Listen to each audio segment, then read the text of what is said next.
মাননীয় স্পিকার, একদম ছোটবেলা থেকেই আমরা এই মহাসড়ক দিয়ে যাতায়াত করি এবং সারা বছর ব্যাপী এই রাস্তায় আমরা দেখি কেউ না কেউ মাপতেছে, কেউ একটু ইট আনতেছে, কেউ একটু বাইপা যাইতেছে এবং আমরা সারা বছর একটা ফিল থাকে এই রাস্তার কাজ এই বুঝি এই মাসে হয়ে যাবে, ওই মাসে হয়ে যাবে।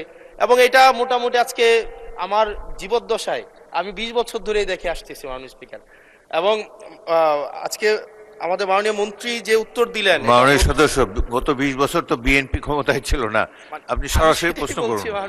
স্পিকার, তো এখন এমনি কুমিল্লা নিয়ে কিন্তু বিগত সরকারের একটা অ্যালার্জি ছিল, কুমিল্লা শুনলে একটা অ্যালার্জি, এবং এই সংসদেও কুমিল্লাকে কটাক্ষ করা হয়েছে মাল্টিপল টাইমস। এবং কুমিল্লা একটা স্বনির্ভর একটা উপজেলা শুধুমাত্র রেমিটেন্স যোদ্ধাদের কারণে, কারণ আমাদের মাইক্রো ইকোনমিটা ভালো, বিদেশে মানুষ থাকে মধ্যপ্রাচ্যে বিশেষ করে, এবং যেহেতু এখানে লিকুইডিটি ফ্লোটা ভালো, মাইক্রো ইকোনমিটা ভালো।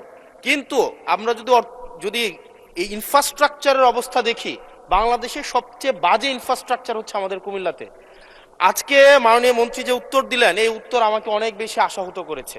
এটা হচ্ছে, হবে, কবে হবে, কোনো স্পেসিফিক উত্তর মাননীয় মন্ত্রী মহোদয়ের কাছ থেকে আমি পাই নাই। আমি মাননীয় মন্ত্রী স্পেসিফিক ভাবে বলবেন কি কবের মধ্যে আমরা এই মহাসড়কটি প্রশস্ত হবে এবং একটা গাড়ি আরেকটা গাড়িকে ক্রস করার জন্য দুর্ঘটনার শিকার হবে না।